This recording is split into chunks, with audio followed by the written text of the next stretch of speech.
Hello ways அனைவருக்கும் துபாயில் நடந்த ஒரு உண்மையான சம்பவம் தான் இந்த பாப்புறோம். அமீர் என்ற நம்பர் அவருடைய மனைவியை திடீர்னு இறந்துட்டாங்க. அவருடைய மனைவிய கல்லறையில இருந்து அடக்கம் பண்ணிட்டு வீட்டுக்கு வராரு. பொறுக்க முடியாம ரொம்ப வருத்தப்பட்டு இருக்காரு. ஆனா அதுக்கு பிறகு அவர் கல்லறை போய் பாக்குறாரு. அங்க நடந்த அதிர்ச்சியான சம்பவம் அவரு இதயத்தையே நடுங்க வச்சது. சரி என்ன நடந்தது அப்படின்னு தான் இந்த பாப்புறோம். அமீர் என்றவர் துபாயில நடுத்தர இருக்க மிடில் கிளாஸ் ஃபேமிலி சேர்ந்தவர். அவரு தனது மனைவியோட சந்தோஷமா வாழ்ந்துட்டு இருக்காரு. அவருடைய மனைவி அதிபாவை திருமணம் செஞ்சு 6 வருடங்களாவது. அப்ப கூட அவருக்கு வந்து குழந்தை இல்ல. அதிபா ரொம்ப சந்தோஷமா வந்திருக்காங்க. அமீரை நல்லாவே பாத்துக்கிறாங்க. ஆனா அவங்களுக்குள்ள ஒரு சின்ன வருத்தம் என்னன்னா குழந்தை இல்லன்னு ரொம்ப வருத்தப்படுறாங்க. கடவுள் தான் உருகி உருகி வேண்டாங்க. 6 வருஷத்துக்கு பிறகு ஒரு அழகான ஆண் குழந்தை பிறக்குது. ஆனா துரதிர்ஷ்டவசமா குழந்தை பிறந்த கொஞ்ச நாள்லயே அவருடைய மனைவி உடல்நிலை கொஞ்சம் கொஞ்சமா மோசமடைஞ்சிட்டு வருது. திடீர்னு இறந்துறாரு. ஒரு நிமிஷம் அழுந்து போறாரு. அவரால் பேசக்கூட முடியல. அந்த அளவுக்கு அவர் அழுந்து போறாரு. அவருடைய குழந்தை நினைச்சு எதிர்காலம் எப்படி இருக்கும் அப்படின்னு ரொம்ப வேதனைப்படுறாரு. இந்த இடத்துல தான் எல்லாருமே உறவினர்களா சேர்ந்து அவருடைய மனைவியை அடக்கம் பண்ண சுடுகாடு போறாங்க. கல்லறையில அடக்கம் பண்றாங்க. அடக்கம் பண்ணும் போது மலர்ந்துருக்கு. வானமும் அழுகுது. தனது மகனும் அழுகுறான், நானும் அழுகுறான் அப்படின்னு ரொம்ப வருத்தப்பட்டு போய் உட்கார்ந்துருக்காரு. அந்த இரவு இப்படி கழிக்கிறாரு. திடீர்னு பயங்கரமான கனவு வருது. அந்த கனவுல அவருடைய மனைவி அழுது இருக்கிற மாதிரி அவர் கனவு காண்றாரு. இப்பதான் அவரு நல்லா விடிஞ்ச பிறகு கல்லறை போய் பாக்குறாரு. பார்த்தவரு ஒரு நிமிஷம் அழுந்து போறாரு. ஏன்னா அந்த கல்லறையில கண்ட காட்சி அது போல ஒரு காட்சி அவர் நினைச்சு பார்க்க முடியாத அளவுக்கு பயங்கரமா மாறி இருக்கு. அந்த கல்லறை சிதைஞ்சு போயிருக்கு. அதே போல அந்த கல்லறையில அடியிலிருந்து எரிஞ்சிட்டு இருக்கு. இதை பார்த்தவரு தனது மனைவிக்கு ஏன் இப்படியான ஒரு சோகம் அப்படின்னு உங்க வந்து எல்லாரோடும் பேசிட்டு இருக்காரு. அப்பதான் எல்லாருமே ஏதோ ஒரு அபசகுனமா நடந்திருக்கு. இது என்ன நடந்து தெரியல. அவருடைய மனைவி ஏதோ தீங்கு செஞ்சிருக்கா, ஏதோ கெட்ட செஞ்சிருக்கா அப்படின்னு எல்லாருமே சொல்றாங்க. இப்பதான் எல்லாரையும் அழைச்சிட்டு போயிட்டு அதெல்லாம் அணைச்சிட்டு திரும்ப மூடுறாரு. ஆனாலும் அவருடைய மனது நிம்மதியா வந்து இல்ல. இப்ப அவரு ரொம்ப சோகமா உணர்றாரு. இப்பதான் அவரு வீட்டுக்கு போறாரு. தனது மனைவிக்கு என்னதான் ஆயிருக்கும் அப்படின்னு பலதுமா யோசிச்சுட்டு இருக்காரு. அவர் வீட்டுக்கு வந்த பிறகு 4-5 நாட்கள் நல்லாவே போயிட்டு இருக்கு. ஒரு மாதம் கிடக்குது. அவருடைய குழந்தைய பாத்துக்கிறதுக்கு ஆள் இல்ல. இவரு தான் பாத்துக்கிறாரு. அவருடைய மனைவி அதிபாவோட தங்கச்சி தான் அவருடைய குழந்தைய வந்து பாத்துக்கிறாங்க. இவருடைய மனைவி கூட பிறந்தது 4 பிள்ளைங்க. 4ல 3 பெண் குழந்தைங்க, ஒரு ஆண். அதிபா தான் மூத்தவ. இதுக்கு பிறகு 2 சகோதரிங்க இருக்காங்க, ஒரு தம்பி இருக்கிறான். இப்பதான் அமீரோட அத்தை அவங்க வீட்டுக்கு வராங்க. அவங்க சொல்றாங்க, உன்னுடைய குழந்தைய பாத்துக்கிறது யாரு? இன்னொரு திருமணம் பண்ணிக்க. உன்னுடைய குழந்தைய பாத்துக்கிறதுக்கும் உன்னை பாத்துக்கிறதுக்கும் ஒருத்தர் தேவை அப்படின்னு அவங்க சொல்றாங்க. இதை கேட்டு அமீர் பயங்கரமா கோவப்படுறான். உங்களுக்கு கொஞ்ச நாசம் வந்து அறிவு இருக்கா? நீங்க எப்படி இந்த மாதிரி வார்த்தை சொல்லுவீங்க? என்னுடைய மனைவி இறந்து இப்பதான் 2 மாசம் ஆகுது. ஆனா நான் இந்த துக்கத்துல இருந்து இன்னும் என்னால வெளில வர முடியல. அதுக்குள்ள இன்னொரு கல்யாணமா அப்படின்னு அவர் சொல்றாரு. இல்லப்பா, உடைய நல்லது தான் சொல்றேன். உடைய குழந்தைய பாத்துக்கணுமே, அதுக்காக தான் சொல்றேன். நீ அதிபாவோட தங்கச்சியவே திருமணம் செஞ்சுக்க அப்படின்னு அவங்க சொல்றாங்க. ஆனாலும் மனதை ஒத்துக்கல. இப்ப இவர் வந்து வெளியில இருந்து வேலைக்கு போறாரு. ஒரு இடையில அவருடைய மனைவியோட கல்லறைக்கு போறாரு. அவருடைய மனைவியோட கல்லறை ஒரு அமைதி இல்லாம தான் இருந்திருக்கு. ஏதாவது ஒரு பக்கத்துல இருந்து புகை வந்துட்டே இருக்கும். இதை பார்த்து அதிர்ச்சி ஆகுறாரு. அவருடைய கனவுலையும் தினந்தோறும் அவருடைய மனைவி வந்துட்டே இருப்பாங்க. அவர் ஒரு நிமிஷம் அழுந்து போறாரு. அவருக்கு என்ன பண்ண தெரியாம பல வேடமும் ஐடியா கேட்டிருக்காரு. வீட்டுக்கு வராரு.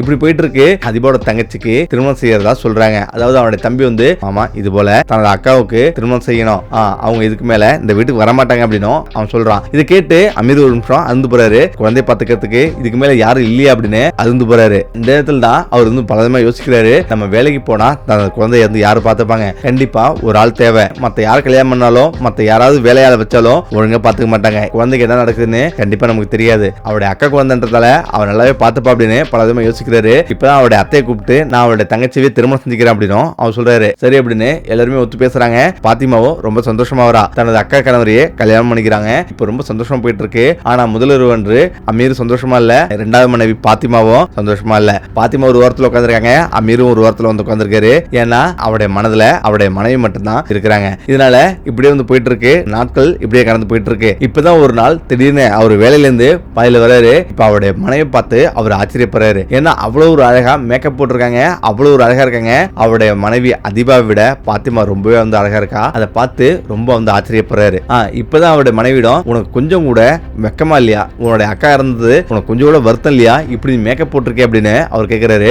ஆனா அவர் என்ன சொல்றான்னா, தனது அக்கா வந்து இறந்துட்டாங்க. இதுக்கு மேல அவர் திரும்ப வரப்போறது இல்ல. அதனால இதுக்கு மேல நம்மளுடைய வாழ்க்கை தான் பார்த்தவன் அப்படின்னு அவங்க சொல்றாங்க. இதை கேட்டு அவர் ஒரு நிமிஷம் உறைஞ்சு போறாரு. இருந்தாலும் இப்படி உன்னுடைய அக்காவை இவ்வளவு சீக்கிரம் மறப்பன்னு நான் நினைச்சே பார்க்கல அப்படின்னும் அவர் சொல்றாரு. இப்பதான் அவர் சொல்றா, எந்த ஒரு விளையாட்டும் தப்பா விளையாண்டா இப்படிதான் ஆகும் அப்படின்னும் அவர் சொல்றா. இதை கேட்டு என்ன நீ சொல்ற, ஏன் இப்படி சொல்ற அப்படின்னும் அவர் கேட்கிறாரு. இப்பதான் அவர் வந்து எதுவுமே சொல்ல கொஞ்ச நேரம் அழுதுட்டே இருந்திருக்கா.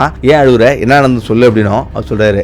அப்பதான் அவர் சொல்றா, அதிபா ரொம்ப நல்லவதான், ஆனா ஒரு தவறு செஞ்சிருக்கா. அந்த தவறு தான் அவளை இந்த அளவுக்கு வந்து கொண்டு வந்துச்சுன்னு நினைக்கிறேன் அப்படின்னும் அவர் சொல்றா. அவர் அதிர்ச்சி விலகாம பார்த்துட்டே இருந்திருக்காரு. நாங்க அக்கா தங்கச்சி, நாங்க 3 பேரு, ஒரு தம்பி. நாங்க சின்ன சின்ன வயசுலயே எங்க அப்பா அம்மா வந்து இறந்துட்டோம். எனது அக்கா அதிபா தான் எல்லாத்தையும் வந்து பார்த்துட்டு இருந்தா. ஆனா நாங்க வளர வளர எங்களுக்கு உணவு அதிகமா தேவைப்பட்டது. எனது அத்தை அடிக்கடி வந்து பார்த்துட்டு போயிட்டு இருப்பாங்க. ஆனா எங்களை கவனிக்க மாட்டாங்க. இந்த நேரத்தில் தான் என்னுடைய சகோதரனுக்கு அவருடைய உடல்ல பாதிப்பு வந்து ஏற்பட்டது. சிறுநீரகம் பாதிப்பு ஏற்பட்டது. இப்பதான் மருத்துவர்கள் ஆபரேஷன் பண்ணோம், 17 லட்சம் ரூபாய் ரெடி பண்ணுங்க அப்படின்னு எங்கள்கிட்ட சொன்னாங்க. ஆனா எங்களுக்கு வேற வழி இல்ல. இப்ப எங்கள்ட்ட சுத்தமா காசும் இல்ல, சுத்தமா பணம் இல்ல. இப்ப எங்களுக்கு என்ன பண்றதுன்னு தெரியல. இப்பதான் என்னுடைய அக்கா ஒரு விஷயம் பண்ணா. அவ அந்த ஊர்ல எல்லாமே மந்திரிகன்னு சொல்லிட்டு வரவங்களுக்கு எல்லாமே மந்திரிகம் பண்ணி அவ வந்து கொடுப்பா. அந்த மந்திரிகத்தால நிறைய பேருடைய வாழ்க்கை நல்லா இருந்திருக்கு. இதனால எங்கள்ட்ட மக்கள் வர ஆரம்பிச்சாங்க. நிறைய பேர் பணத்தை கொடுக்க ஆரம்பிச்சாங்க. ஆனாலும் அந்த பணம் எங்களுக்கு பத்தவே இல்லை. 1 லட்சம் ரூபாய் சேர்ந்தது. இப்பதான் என்னுடைய அக்கா மேல வந்து யோசிக்கிறா. அவளுக்கு என்ன பண்றதுன்னு புரியல. இப்பதான் அவ அடிக்கடி மேக்கப் போடுவா. எதுக்காக மேக்கப் போடுறா அப்படின்னு நாங்க ரொம்ப வந்து ஆச்சரியப்பட்டோம். மேக்கப் போட்டு அவ வீட்டை விட்டு காலைல வந்து வெளில போவா, சாயந்தரம் தான் வீட்டுக்கு வருவா. ஆனா அவளிடம் நிறைய பணம் இருக்கும். எங்களுக்கு எப்படி பணம் வந்தது அப்படின்னு நாங்க எவ்வளவு கேட்டிருந்தோம். ஆனா அவ எதுவுமே சொல்லல. இப்பதான் ஒரு நாள் எங்களிடம் அந்த 17 லட்சம் ரூபாய் பணம் சேர்ந்துருச்சு. இப்ப ஆபரேஷன் செஞ்சு முடிச்சோம். தனது தம்பியே நலமானா. தனது அக்கா என்னதான் அப்படி செய்யற அப்படின்னு எனக்கு ரொம்ப ஆர்வமா இருந்தது. இப்பதான் எனது அக்காவை நான் ஒரு நாள் பின்தொடர்ந்து போய் பார்த்தேன். அது ஒரு விபச்சார விடுதி. அந்த விபச்சார விடுதியில எங்க அக்காவும் போனா. விஷயம் பண்றது அப்படின்றதும் கேள்விப்பட்டான். அதாவது அவ படிக்கும் போதுல இருந்தே கூடவே இருந்திருக்கான். அவனுடைய காதலனும் கூட. இப்ப அவனிடம் தான் எல்லா விஷயத்தையும் எடுத்து சொல்லிருக்கா. தனது தம்பி ஆபத்தான நிலையில இருக்கிறதும் அவனை எப்படியாவது காப்பாற்றணும் அப்படின்னு அவனிடம் சொல்லிருக்கா. இப்பதான் அவன் உடனடியா சரி இதுக்கு எல்லாத்துக்குமே ஒரு வழி இருக்கு, நீ நான் சொல்றபடி நீ செயல்பட்ட அப்படின்னா எல்லாமே ஒரு தீர்வு கிடைக்கும் அப்படின்னு அவங்க சொல்லிருக்காங்க. அவன் தான் அந்த விபச்சார விடுதியை வச்சு நடத்திட்டு இருக்கான். இப்ப அவனிடம் எத்தனை பெண்கள் வந்தாலும் அவங்க எல்லாரையுமே பேசி சமாளிச்சு இருக்க வைக்கிறது தான் அவளோட வேலை. ஏழ்மையில இருக்கிற பெண்கள் அதே போல கல்லூரி படிக்கும் ஏழ்மையான பெண்களை பயன்படுத்தி அவங்க எல்லாருமே அழைச்சிட்டு வருவாங்க. அவங்களிடம் பேசி பணத்தாசை காட்டி இந்த தொழில ஈடுபட வைப்பா. இது போல புதுசா வர நிறைய பெண்களிடம் அவ பேசி அமைதியா இருக்க சொல்லுவா. இப்ப இதனாலேயே அங்க எல்லோருக்கும் முன்னாடி என்னுடைய அக்கா தான் முதன்மையான நாளா இருந்தா. அதுக்கு பிறகு அவ சொந்தமாவே நிறைய பெண்களை வச்சு தொழில் நடத்தினா. காலையிலேயே போயிட்டு அங்க வந்து உட்காந்துருப்பா. எங்க அக்கா ரொம்பவே அழகா இருக்குன்றதால அவளிடம் நிறைய பேரும் சொன்னாங்க. இது போல ஒரு மோசமான காரியத்தை செஞ்சிருக்கான்னு எனக்கு திக்குன்னு இருந்தது. அவளை வீட்டுல வந்த பிறகு திட்டினேன். இப்பதான் அவ அழுதா. எனக்கு வேற வழி தெரியல, தம்பியை காப்பாத்தணும் அப்படின்னா என்னுடைய வாழ்க்கை நான் இறந்துதான் ஆகணும் அப்படின்னு அவ சொன்னா. இப்பதான் திடீர்னு பெண்ணு கிட்ட வந்தீங்க. நேரத்துல என்னுடைய அக்காவும் சம்மதிச்சா. இதுதான் நடந்தது. அவ செஞ்ச தவறுக்காக தான் அவளுக்கு இவ்வளவு பெரிய தண்டனை கிடைச்சிருக்கு அப்படின்னும் அவட தங்கச்சி சொல்றா. இதை கேட்டு ஒரு நிமிஷம் அதிர்ச்சியில் உறைஞ்சு போறாரு.